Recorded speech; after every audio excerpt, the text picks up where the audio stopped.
सपने वो नहीं होते जो सोने के बाद देखे जाते हैं, बल्कि सपने वो होते हैं जो आपको सोने नहीं देते। हेलो स्टूडेंट्स, मैं अभिनव शर्मा आपका इस वीडियो में स्वागत करता हूं। आज हम जानेंगे डॉक्टर एपीजे अब्दुल कलाम जी के बारे में, 11th president and the missile man of India. Doctor APJ Abdul Kalam का पूरा नाम एवेल पाकिर जैनुलब्दीन अब्दुल कलाम था। उनके पिता का नाम जैनुलब्दीन था, जो कि एक नाविक थे। डॉक्टर एपीजे अब्दुल कलाम का जन्म 15 अक्टूबर 1931 को रामेश्वरम में हुआ, जो कि तमिलनाडु में है।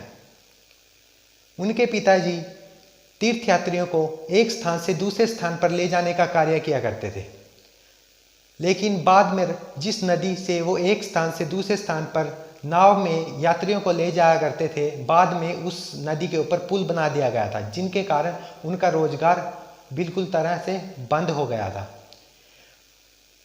डॉक्टर एपीजे कलाम टोटल 5 भाई बहन थे, जिसमें से 4 भाई थे और 1 बहन थी, जिसमें से डॉक्टर एपीजे अब्दुल कलाम सबसे छोटे थे। जब डॉक्टर एपीजे अब्दुल कलाम 5th क्लास में थे, तब उनके टीचर सुब्रमण्यम अय्यर एक उनको लेसन पढ़ा रहे थे कि पक्षी किस तरह से उड़ते हैं। तो बच्चों ने सबने इंटरेस्ट देखा उसमें, और वो उनके टीचर उनको बाहर दिखाने ले गए कि वो किस तरह उड़ते हैं। तो जिसे देखकर दूसरे बच्चों और डॉक्टर एपीजे अब्दुल कलाम के मन में उड़ान का सपना पैदा हो गया, और उसी दिन उन्होंने सोच लिया कि मुझे एयरफोर्स में जाना है। तो उन्होंने अपनी स्कूलिंग स्क्वाड स्कूल से कंप्लीट करने के बाद उन्होंने 1954 में बीएससी फिजिक्स से अपनी ग्रेजुएशन कंप्लीट की। लेकिन उनका सपना जो उड़ान का था वो समय के साथ साथ बहुत मजबूत हो गया था। तो उन्होंने MIT Madras institute of technology से एरोस्पेस इंजीनियरिंग की पढ़ाई पूरी की, और उसके बाद एरोस्पेस इंजीनियरिंग की पढ़ाई पूरी करने के बाद उनके पास 2 ऑप्शन थे कि या तो वो एयरफोर्स में जाएं और या फिर साइंटिस्ट बने।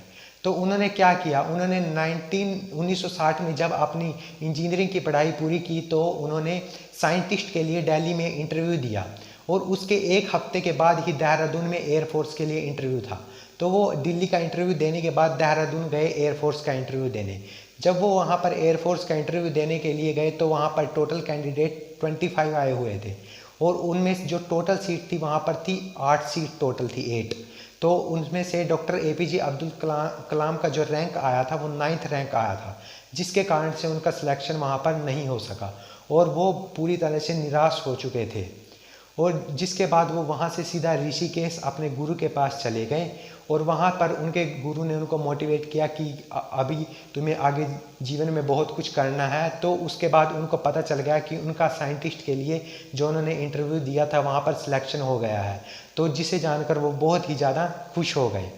उसके बाद 1969 में उन्होंने इसरो को ज्वाइन किया, इंडियन स्पेस रिसर्च ऑर्गेनाइजेशन को ज्वाइन करने के बाद वो विक्रम साराभाई के संपर्क में आए, और विक्रम साराभाई को वो अपना गुरु माना करते थे, और उनसे बहुत उनका एक्सपीरियंस से उनको बहुत ही ज़्यादा मदद मिली थी।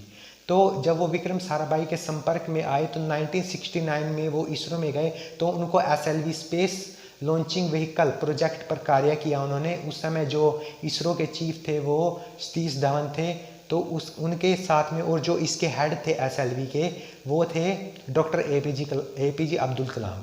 तो जब उन्होंने 10 साल की मेहनत की और 1979 में उस प्रोजेक्ट को जब लॉन्च करना था, तो उन्होंने जब लॉन्च करने का वो टाइम आया, तो लॉन्च करने से पहले वो एक बार चेक किया जाता है प्रोजेक्ट।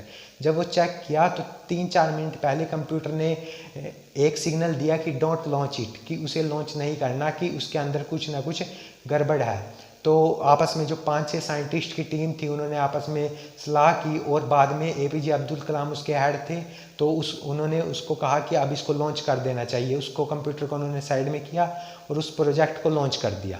जब उस प्रोजेक्ट को लॉन्च किया, तो जैसे प्रोजेक्ट हमें पता है कि फेजिस के रूप में जाता है, लॉन्च होता है। तो जब फर्स्ट फेज़ में इतने किलोमीटर है, सेकंड फेज़ में इतने किलोमीटर जाएगा। जब वो फर्स्ट फेज़ में गया, जब वो बिल्कुल सही था, लेकिन जब वो सेकंड फेज़ में गया, तो उसका बैलेंस बिगड़ गया, और वो डेविएट होकर बंगाल की खाड़ी में जाकर गिर गया, जिसे जानकर एपीजे अब्दुल कलाम के पैरों तरह से ज़मीन खिसक गई थी और उनको समझ नहीं आ रहा था कि उन्हें क्या करना है, क्योंकि बाहर भी मीडिया इंतज़ार कर रही थी। और उसके बाद क्योंकि जब कोई लॉन्च होता है सैटेलाइट तो उसके बाद क्या होता है, एक कॉन्फ्रेंस होती है, मीटिंग होती है। तो उसके बाद उन्होंने मीटिंग में जो उनके चीफ थे उन्होंने पर सारा ब्लेम अपने ऊपर ले लिया था सतीश धवन ने। और एपीजे अब्दुल कलाम और उनकी टीम ने उस समय ठान लिया था कि हमें 1 साल के अंदर इस प्रोजेक्ट को दोबारा लॉन्च करना है। तो 1980 में ये प्रोजेक्ट को दोबारा लॉन्च किया गया और ये फर्स्ट प्रोजेक्ट था, रोहिणी प्रोजेक्ट था जो वो सफल हुआ। और उसके बाद उनको दिल्ली मीटिंग के लिए, पार्टी के लिए भी बुलाया गया था। उसके बाद उन्होंने और सैटेलाइट्स पर, मिसाइल्स पर काम किया। 1988 में उन्होंने अग्नि मिसाइल और पृथ्वी मिसाइल पर काम किया और वो भी सफल रहे उनके प्रोजेक्ट। तो 1991 में उन्होंने और 1992 के आसपास उन्होंने सोच लिया था कि उनकी 1991 में उनकी उम्र 60 साल हो चुकी थी, क्योंकि 1931 में उनका जन्म हुआ था।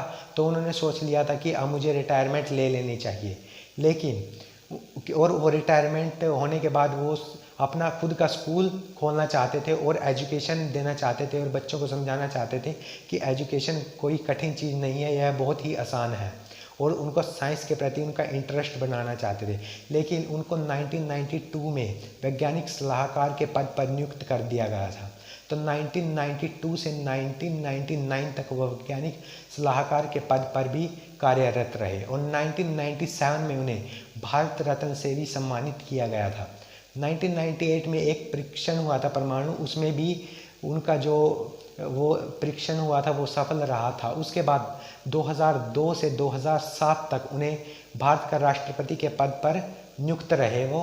और जब भारत के राष्ट्रपति के पद पर उन्होंने अपना अच्छी तरह से कार्यरत रहे और उसके बाद वो विभिन्न स्कूल, कॉलेजेस, NIT, IITs में जाकर अपना स्पीच दिया करते थे और स्टूडेंट्स को मोटिवेट किया करते थे कि साइंस के प्रति, कि साइंस बहुत आसान है। उसके बाद लेकिन 27 जुलाई 2015 को उनका देहांत हो गया और वो इस दुनिया को छोड़कर हमेशा के लिए चले। धन्यवाद।